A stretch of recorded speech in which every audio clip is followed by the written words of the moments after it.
संस्थापकाय च धर्मस्य सर्वधर्मस्वरूपिणे अवतारवरिष्ठाय रामकृष्णाय ते नमः।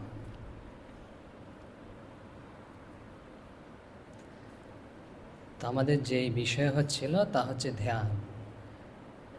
শ্রীরামকৃষ্ণ কিভাবে ধ্যান করতেন এবং তার যে শিষ্যরা ছিল তাদের কিভাবে করতে বলতেন, উপদেশ দিতেন, এসব বিষয় আমাদের হচ্ছিল। তো হয়েছিল, আজকেও হচ্ছে এবং পরবর্তীতেও হয়তো হবে, কারণ ধ্যান তো খুব কম জিনিস নয়। শ্রীরামকৃষ্ণ অনেক কিছু বলেছে অনেককে এই বিষয়ে, সেই কারণে।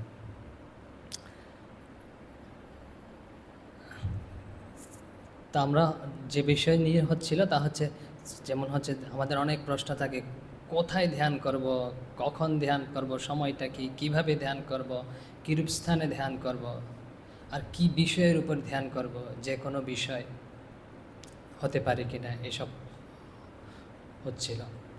তো শ্রীরামকৃষ্ণ খুব সুন্দর একটা কথা বলেছেন কবিত্বের ভাষায়, যেটাকে আমরা সূত্র বলতে পারি।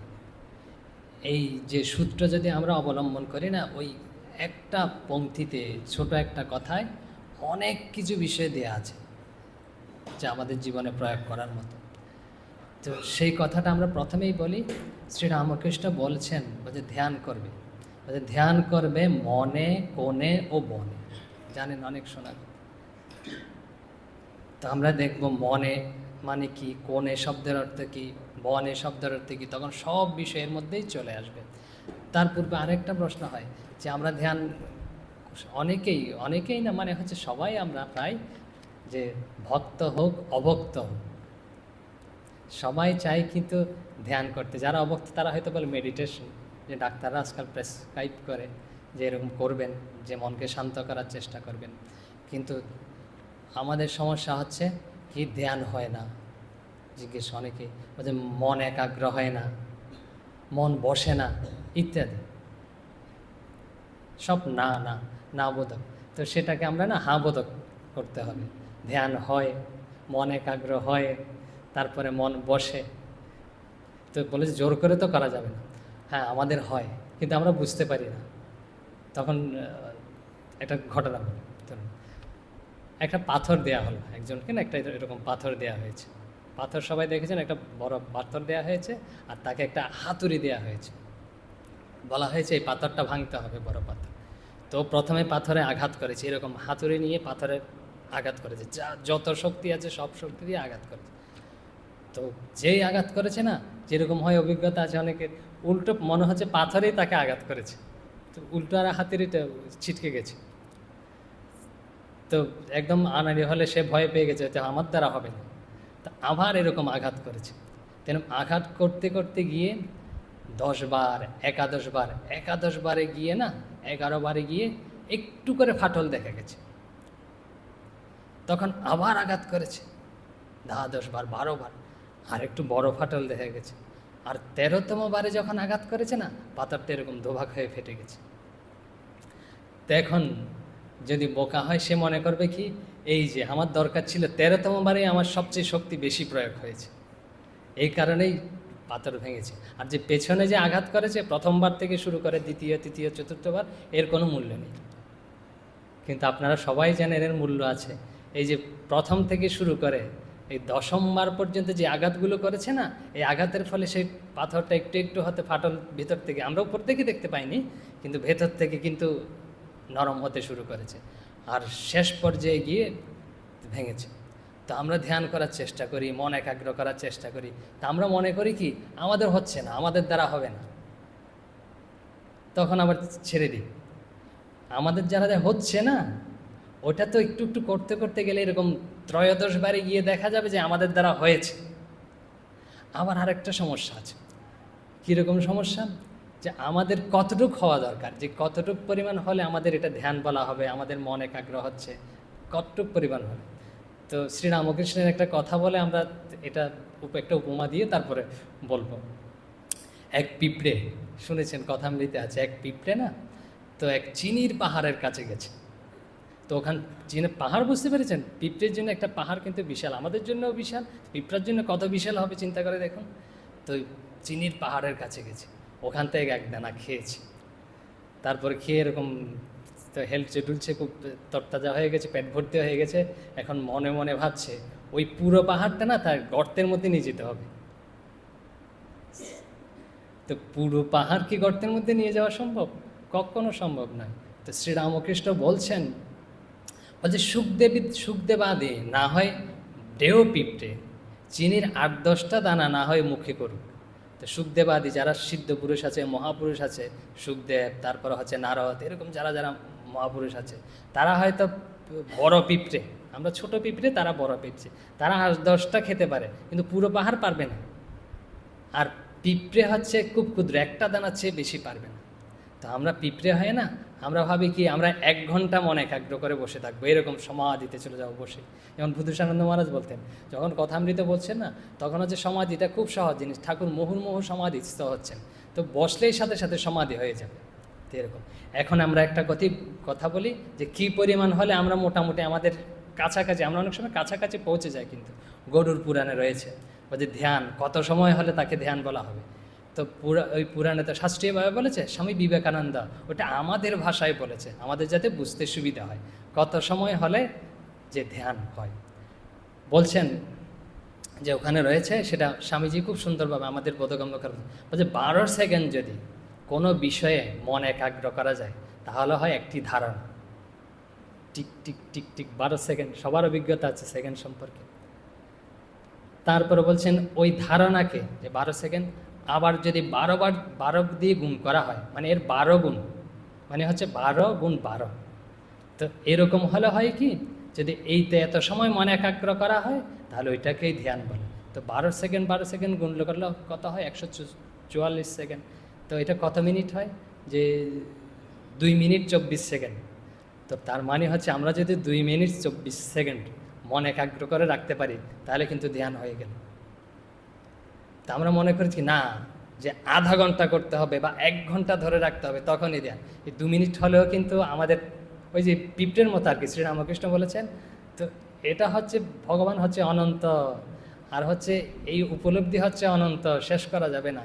তো আমাদের সন্তুষ্টি কোথায় হতে হবে? তো এরকম 2 মিনিট 24 সেকেন্ড যদি আমরা কোনো রকমে মন একাগ্র করতে পারি, দেখবেন পুরা দিন একটা আনন্দের ভাব নিয়ে কেটে যাবে। আরও কি, আরও বলছেন তাকে যদি আবার 12 দিয়ে 12 গুণ করা হয়, 144 সেকেন্ড হয়েছিল, ওটাকে আবার 12 গুণ করলে তো এরকম 6 মিনিট 48 সেকেন্ড হয়। তো ওটাকে বলা হয় 6 মিনিট 48 সেকেন্ড যদি মন একাগ্র করে রাখা যায় একটা বিষয়ে, তখন তাকে সমাধি বলা হয়। দেখুন,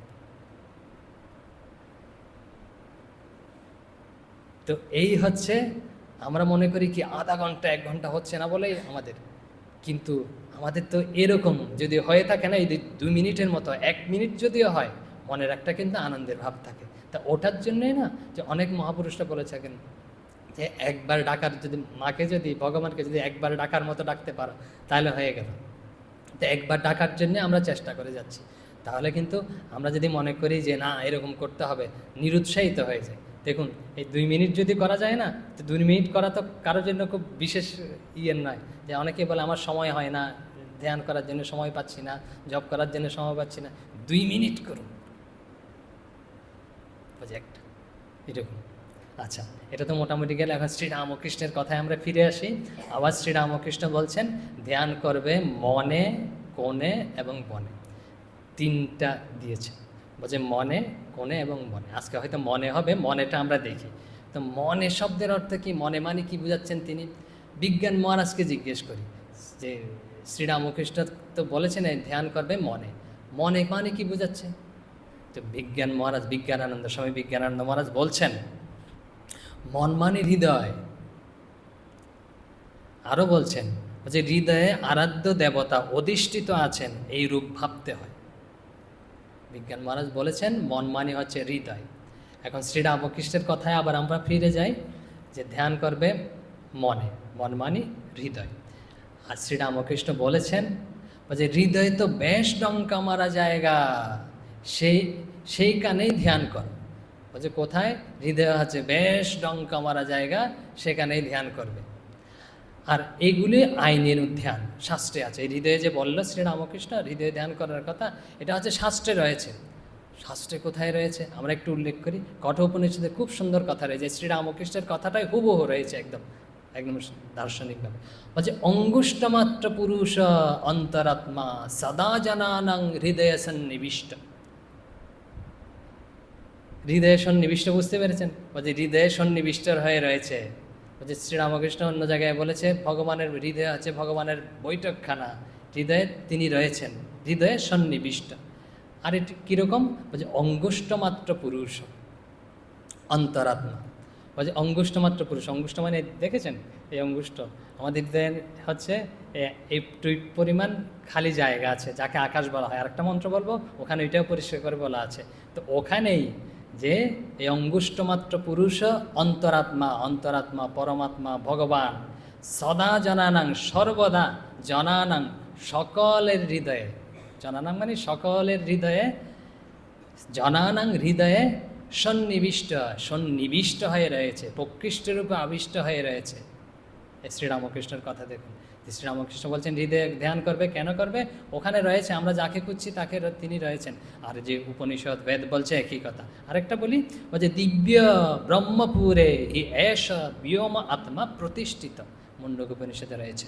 বলছে দিব্য, দিব্য মানে হচ্ছে জ্যোতির্ময়। বলছে ব্রহ্মপুরে, ব্রহ্মপুরে মানে হচ্ছে যে ব্রহ্মের মানে হচ্ছে ঈশ্বরের, যদি আমরা দ্বৈতভাবে বলি ভগবানের যে অভিব্যক্তির স্থান, ভগবানের প্রকাশের স্থান হচ্ছে হৃৎপদ্ম। আর সেটা কি? সেটা হচ্ছে জ্যোতির্ময় স্থান। হি এষ ব্যোম, ব্যোম না সে এস, ব্যোম না একটু আগে বলেছিলাম আকাশ, সে আকাশে আত্মা প্রতিষ্ঠিত, আত্মা প্রতিষ্ঠিত হয়ে রয়েছে। আরও রয়েছে মধ্যে বামন মাসি, সেখানে বামন মানে হচ্ছে সেই পরমাত্মা, সেই ঈশ্বর রয়েছেন। শ্রীরামকৃষ্ণ একই কথা বলছেন, বলছে হৃদয়ে তো বেশ ডঙ্কা, আমার হৃদয়ে তো বেশ ডঙ্কা মারা জায়গা। এটা তো ওখানেই ধ্যান করে একজন যখন জিজ্ঞেস করেছে। আর এগুলো হচ্ছে শ্রীরামকৃষ্ণ বলছে শাস্ত্রের কথা, আইনের কথা। এখন এই যে হৃদয় আমরা বলেছিলাম, আবার উল্লেখ করছি, তো কোথায় খুঁজে পাবো হৃদয়টা? কোথায়? এখানে এখানে এখানে একটা ডাক্তারদের গল্প বলা হয়েছিল, কীরকম চৈনিক ডাক্তার আর হচ্ছে মার্কিন ডাক্তার। তো দুজন নতুন ডাক্তার হয়েছে, বুঝতে পেরেছেন? তো দুজন নতুন ডাক্তার হয়েছে, অপারেশন থিয়েটারে গেছে, দুজন অপারেশন করবে আর কি। তো এই রুগীকে কাটবে, তারপরে হৃদয়ে যেরকম করবে। এখন যে ডাক্তার বলছে, মার্কিন ডাক্তার বলছে যে হৃদয় হচ্ছে বাম পাশে। তারপরে বলছে চৈনিক ডাক্তার, দুজন বন্ধু, তো বলছে না, আমরা তো পড়েছি আমাদের শাস্ত্রে, যে চীনের যে শাস্ত্র রয়েছে, হৃদয় হচ্ছে বাম পাশে। তো যে বলছে বাম পাশে, সে বিভিন্ন যুক্তি তর্ক স্থাপন করছে, এই যে এখানে রয়েছে, অমুক জায়গায় রয়েছে, এরকম। তারপরে যে বলছে ডান পাশে, তিনিও বিভিন্ন এরকম যুক্তি তর্ক উপস্থাপন করছেন, বলছে হৃদয় হচ্ছে এরকম ডান পাশে, এরকম যুক্তি তর্ক চলছে। এখন যিনি হচ্ছেন প্রধান ডাক্তার না, তিনি এসছেন, তো এখানে দেখে রোগী তো যায় যায় অবস্থা।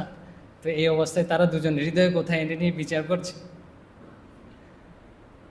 তো উনি এসে বলছে, আরে আগে তো কাজ শুরু করো, তারপরে তো হৃদয় কোথায় আছে বোঝা যাবে। তো আমাদের তো আগে কাজ শুরু করতে হবে, যে অনুভব করার চেষ্টা করতে হবে হৃদয় কোথায় আছে, তখনই তো বুঝতে পারবো। এখন যে শাস্ত্রে কী রয়েছে, শাস্ত্রে হৃদয়ে কোথায় কথা আছে, খুব সুন্দর কোথায় আছে একদম পরিষ্কার করে বলে দিয়েছেন ধরার জন্য, আমাদের যাতে এখানে এখানে খুঁজতে না হয়। বলছেন যে মহানারায়ণ অনুপনিষদে রয়েছে 11 নং অনুবাকে 7 নং মন্ত্রে রয়েছে, বলছে অধনিষ্ঠ্যা বিতিস্ত্যন্তে নাইব্যাম উপরে তিষ্ঠতি। বলছে হৃদয়ং তদ বিজানীয়াৎ বিশ্বস্য আয়তনং মহৎ। বলছে অধনিষ্ঠা, অধ বুঝতে পারছেন, অধ মানে হচ্ছে নিচে।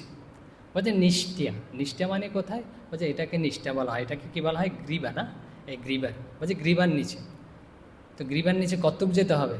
এখানে এখানে এখানে এখানে। বলছে গ্রীবার নিচে বিতেস্তে অন্তে, বিতেস্তে মানে এরকম বিগত বলা হয় না, এটার পরিমাণ হচ্ছে 12 আঙ্গুল, 12 আঙ্গুল। আমারটা 12 আঙ্গুল হবে, আপনারটা 12 আঙ্গুল হবে, এরকম যার যারটায়। আর আমারটা যদি আপনার আঙ্গুল দিয়ে মাপি না, হয়তো কম বেশি হয়ে যাবে, এরকম করবেন না। আবার একজনেরটা মেপে আরেকজনেরটা লাগিয়ে দিলে হবে না। তো এরকম যার যারটায় তারটা মাপলে এরকম 12 আঙ্গুল হবে। বলছে এখানের নিচে 12 আঙ্গুল পরিমাণ যে জায়গা, যেরকম এই ওখানে হচ্ছে হৃদয়। আবার আরও আমাদের যাতে দ্বিধা না হয়, আরও বলছেন কি, নাইব্যাম উপরে তিষ্ঠতি, এই দ্বাদশ আঙ্গুল নাভির উপরে আর গ্রীবার নিচে গিয়ে কোথায় যেখানে দাঁড়ায় যার যার, সেখানে বলছেন হৃদয়ের কেন্দ্র। বলছেন হৃদয়ং তৎ বিজানিয়ত, এই জায়গাটাকে হৃদয় বলে জানবে। বিশ্বেশ্য হৃদয় বলে জানবো, ওখানে কি আছে, যে বিশ্বেশ্য আয়তনং মহৎ, মানে বিশ্ব মানে হচ্ছে সব কিছুর আশ্রয়স্থল হচ্ছে ওই জায়গাটাই। আশ্রয়স্থল মানে হচ্ছে অনুভবের স্থান, আমরা সব কিছু অনুভব করি ওখান দিয়ে। তো এটাই হচ্ছে, তো পাওয়া গেল হৃদয় হচ্ছে এখানের নিচে, দ্বাদশ আঙ্গুলের এখানের উপরে, আর সব কিছুর অনুভবের স্থান, সব কিছুর প্রকাশের স্থান হচ্ছে ওখানে। এই একটু আগে উপনিষদ বলেছে ওখানে কে আছে, ওই যে অঙ্গুষ্ঠমাত্র পুরুষ ও পরমাত্মা। এই অঙ্গুষ্ঠমাত্র পুরুষ, এখানে এরকম পরিমাণ খালি জায়গা আছে আকাশ, যে এই আকাশে পরমাত্মা রয়েছে, যে ভগবান রয়েছে। পরম মানে হচ্ছে শ্রেষ্ঠ, আত্মান মানে হচ্ছে এরকম প্রকাশ, যেখানে সব জায়গায় ব্যপ্ত হয়ে রয়েছেন, ওখানেই রয়েছেন। এখন ওই যে ডাক্তারদের আমরা কিভাবে অনুভব করার চেষ্টা করি, জ্যোতিষানন্দ মহারাজ খুব সুন্দর বলছেন হৃদয় হচ্ছে 3 প্রকারের রয়েছে। কীরকম আমরা কথায় কথায় বলে থাকি, কীরকম 3 প্রকারের হৃদয়। একটা হচ্ছে ডাক্তাররা একটু আগে কাটাছিড়া করতে চাচ্ছিল না, যেটাকে হার্ট বলা হয়, তো ওই হচ্ছে রক্ত মাংস দিয়ে তৈরি এক প্রকারের হৃদয়। আরেকটা আমরা বলে থাকি কি, যে যে আন্তরিকতার সাথে বলছি, হৃদয়তার সাথে বলছি, এরকম কথায় কথায় বলি না, এই কথাটা আমি বললাম যে আন্তরিকতার সাথে হৃদয়ের সহিত বলছি, ওইটা হচ্ছে আবেগের, ওইটা একটা হৃদয়। আরেকটা হৃদয় আছে, তাকে বলা হয় আধ্যাত্মিক হৃদয়, যেটাকে বলা হয় অনাহত চক্র, হৃৎপদ্ম। এই যে আমাদের কোনটার কথা বলা হচ্ছে, যেটাকে আধ্যাত্মিক হৃদয়, সেটার কথা বলা হচ্ছে। যেটা অনাহত চক্র, হৃৎপদ্ম, এটার কথা বলা হচ্ছে। মাংসের হৃদয়ের কথাও বলা হচ্ছে না, আমরা কথায় কথায় যে বলি আবেগের সহিত বলছি, ওই আবেগের হৃদয়ের কথাও বলা হচ্ছে না। এই হচ্ছে হৃদয়, যেখানে আধ্যাত্মিক অনুভূতি হয়, আর যেখানে হচ্ছে ব্রহ্মপুরে দিব্য যে সে পুরুষ অবস্থান করছে, মধ্যে বামন মাসিদ, যেখানে বামন রয়েছে, সবার মধ্যে সেই ভগবান রয়েছে। আর সেখানে বলছে শ্রীরামকৃষ্ণ, আমরা কার কথা বলছিলাম জানেন, শ্রীরামকৃষ্ণের কথাই বলছি। বলছে একটু জটিল করে বলছি নাকি, যে সহজ জিনিস কি সহজভাবে বলেছে। বলছে কি, বলছে হৃদয়ে বেশ ডঙ্কা মারা বুঝতে পেরেছেন, বিশ্বেশ্য আয়তনং মহৎ, ডঙ্কা মারা মানে হচ্ছে বিশাল। তো এখানে উপনিষদে বলছে বিশ্বেশ্য আয়তনের, সব কিছুর আয়তন, বলছে ওখানেই হচ্ছে ধ্যান করবে। এখন আরেকটা কথা আমরা বলেছিলাম, ওইটা আরেকটু উল্লেখ করে রাখি, যে যখন আঙ্গুলের কথা আছে, তো মাপঝোঁকের কথা আসছে, ওইটাও বলে রাখি, যে 12 আঙ্গুল, দ্বাদশ আঙ্গুল এরকম। আমাদের পুরো শরীরটা না কত আঙ্গুল, 96 আঙ্গুল, মনে আছে দেখি।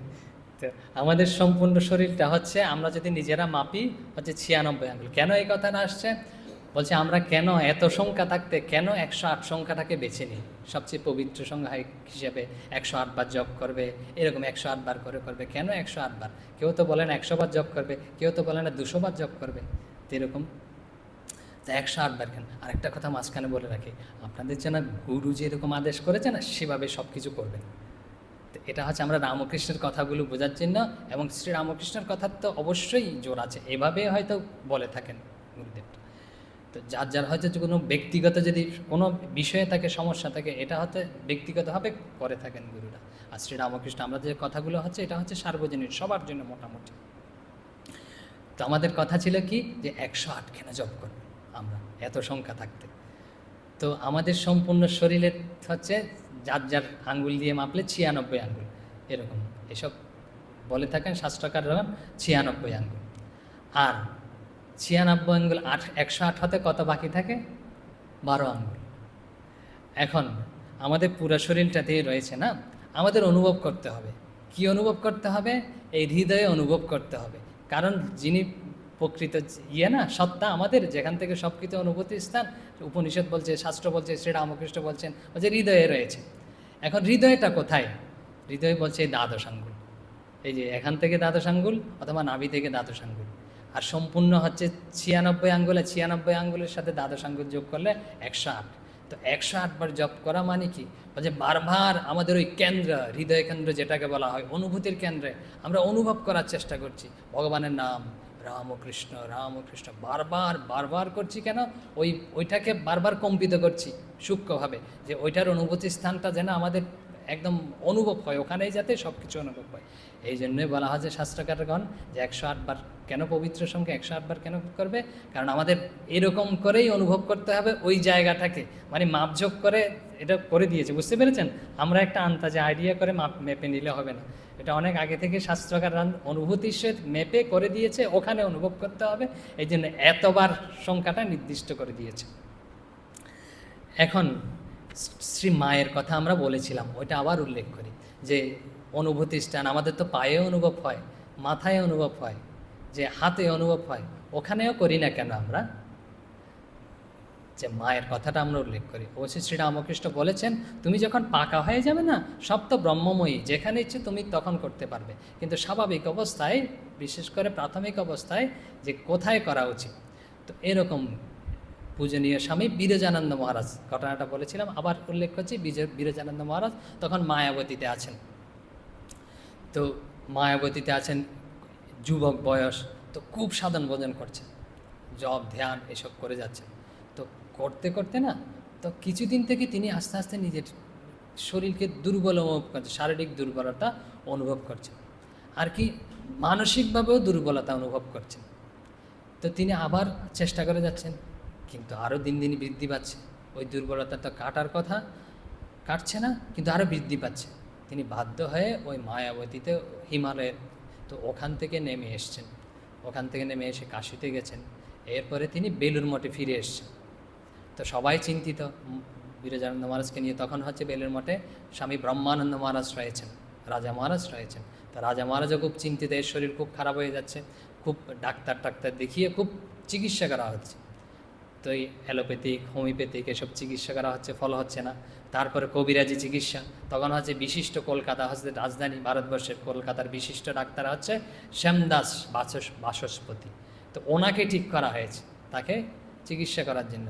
তো ওনার অধীনে তিনি রয়েছেন, 3-4 মাস হয়ে গেছে ওষুধ সেবন করছেন, তবুও সারছে না। এই মানসিক দুর্বলতা, শারীরিক দুর্বলতা এসব সারছে না। তো তিনি একদম তখন যখন রয়েছে দীর্ঘদিন থেকে বেলুর মঠে, বিরজানন্দ মহারাজ বলছেন যে রাজা মহারাজকে বলেছেন আমি একটু মা তো জয়রামবাটিতে রয়েছে শ্রী মাকে একটু দর্শন করে আছে, মাকে একটু দেখে আসে। তো তিনি মায়ের কাছে গেছেন জয়রামবাটিতে। তো মায়ের কাছে গেছেন, মা দেখেই বলছেন বাবা তুমি তো কত ভালো ছিলে, শরীর সুস্থ ভালো ছিল, শরীর স্বাস্থ্য কীভাবে এত রুগ্ন হয়ে গেছে, রোগা হয়ে গেলে। তো এরকম তো 2-1 দিন যাচ্ছে ওখানে রয়েছে, তখন মা বলছেন, প্রথমেই মায়ের প্রশ্ন যে প্রথমে সন্তানকে এত বিরক্ত করেনি, বলছে ধ্যান কোথায় করো তুমি?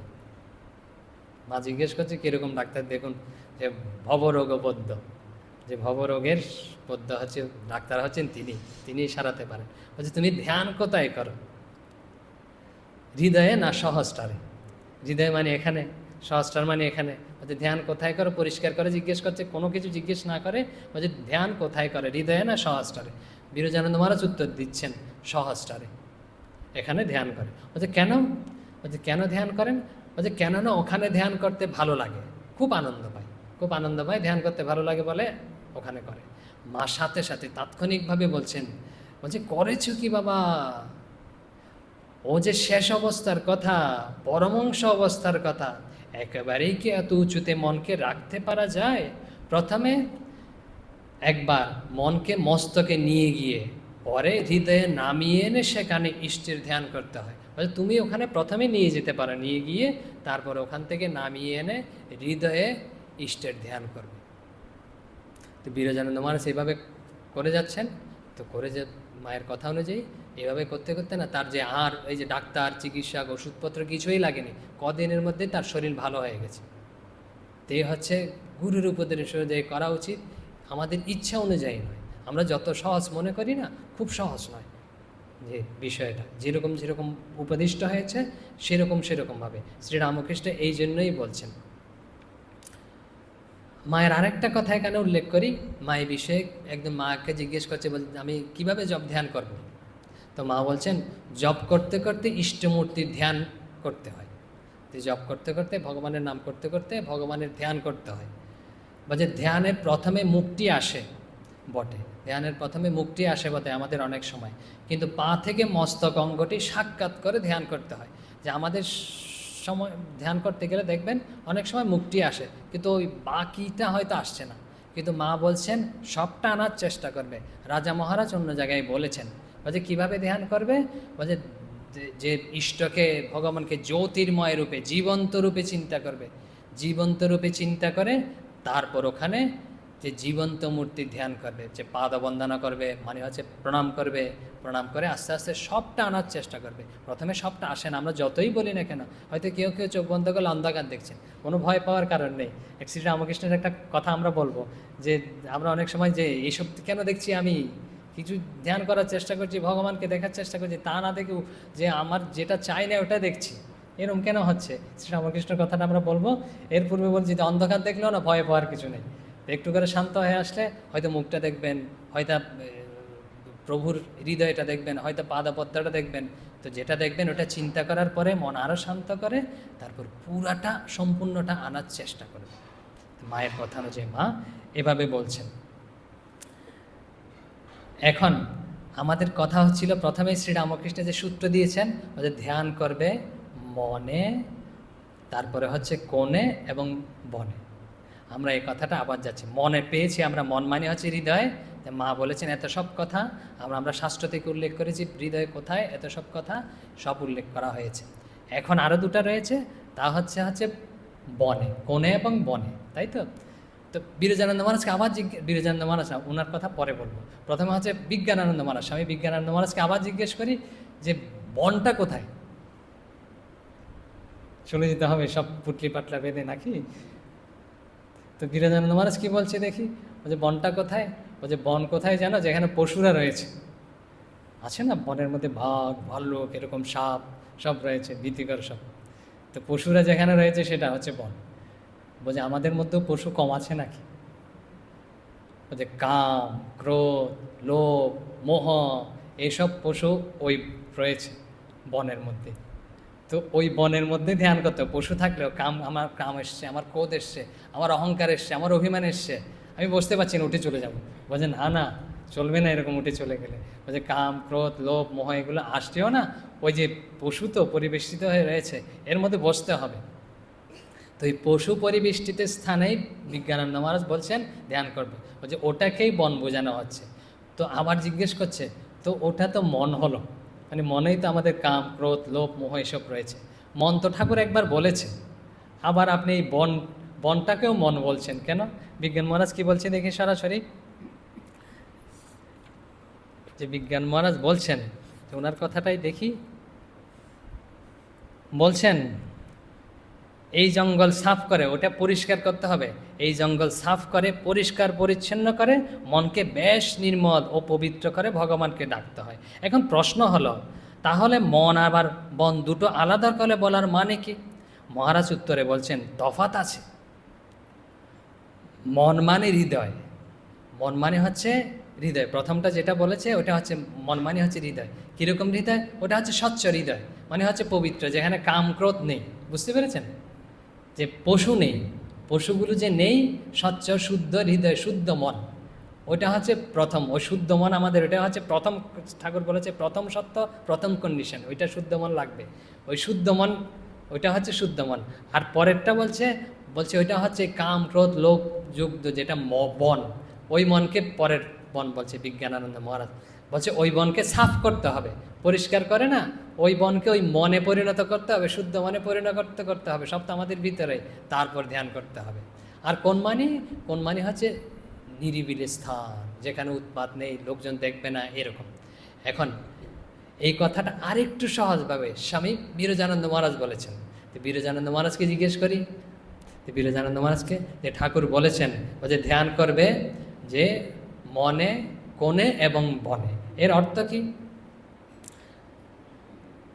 বিরজানন্দ মহারাজ বলছে কোণে বলেছে, কোণ মানে হচ্ছে অন্তরালে। অন্তরাল মানে কি? বলছে একান্তে। বলছে ধর্মকর্ম জপ ধ্যান গোপনে করতে হয়। আমরা অনেক সময় আমি ধ্যান করছি, আমি জপ করছি, স্টেজে গিয়ে করার জিনিস নয়, লোকজনকে দেখানোর জিনিস নয়, যে জব করছি, ধ্যান করছি, কোথায় করতে হবে? যে কোণে মানে হচ্ছে অন্তরালে। আমাদের সবার ঘরের তো একটা অন্তরাল রয়েছে, যে ঠাকুরঘর না থাক একটা গোপন জায়গা। ঠাকুর অন্য জায়গায় বলেছে যে সাত্ত্বিক সে কোথায় ধ্যান করে? যে মশারে কাটিয়েছে, লোকজন ভাবছে ঘুমাচ্ছে ভোরবেলা, কিন্তু ওখানে ভিতরে মশারির ভিতরে সে ধ্যান করছে। লোক যখন বেরিয়েছে তখন লোকজন ভাবছে হয়তো ঘুম থেকে উঠে বেরিয়েছে, কিন্তু সাত্ত্বিক লোক কাউকে জানতে দেয় না, ওখানে বসেই তিনি ধ্যান করেছেন এতক্ষণ। তো বলছেন এই জন্য কোণে মানে হচ্ছে অন্তরালে, আর হচ্ছে যাতে একান্তে, লোকজন যাতে বুঝতে না পায়। এই জপ ধ্যান ধর্মকর্মে একান্তে করতে হয়, নাহলে লোকজন বিভিন্ন কিছু বলে না, হয়তো কেউ বলবে বেশ খুব ধ্যান করছে, আমার মনটা একটু ডিপ্রেস হয়ে গেল, ওই যে দেখাচ্ছে লোকজনকে ডিপ্রেস হয়ে গেল। আর কেউ হয়তো বললাম বাহ উনি খুব ভালো লোক, খুব ভক্ত লোক, কীরকম ধ্যান করে দেখুন দিনরাত, ওঠানোও সমস্যা, মনটা একটু ফুলে গেল, আমাদের একটু ফুলে গেলাম, অহংকার এসে গেল, বুঝতে পেরেছেন? ওটাও ক্ষতি, তো দুটাও ক্ষতি। এই জন্য হচ্ছে গোপনে করা উচিত।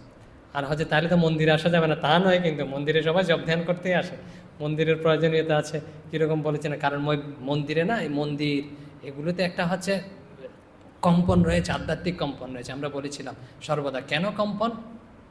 বলছে সকাল থেকেই এখানে হচ্ছে মন্ত্রপাঠ হচ্ছে, তারপরে হচ্ছে পূজা হচ্ছে, তারপর হচ্ছে বিভিন্ন জন আসছে, প্রণাম করছে, প্রার্থনা করছে। মানে হচ্ছে প্রার্থনা মানে কি, প্রণাম মানে কি, জপ ধ্যান মানে কি, একটা কম্পন করা। এই যে ধরুন আমরা কথা বলছি, একটা তরঙ্গ সৃষ্টি হচ্ছে না, এই তরঙ্গটা হারিয়ে যায় না কিন্তু। আরও কি সূক্ষ্ম তরঙ্গ হচ্ছে, যে মানুষ জপ হচ্ছে শ্রেষ্ঠ। আমরা যখন মনে মনে জপ করি না, তখনই কিন্তু একটা কম্পন হচ্ছে, সূক্ষ্ম কম্পন। ওই সূক্ষ্ম কম্পনটা যাওয়ার নয়, এটা ওখানে থাকে।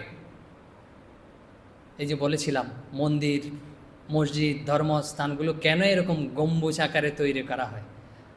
যে আমাদের যে বাদ্যযন্ত্রগুলো আছে না, দেখবেন ভিতরে ফাঁকা, এরকম প্রায় খোলাকারে।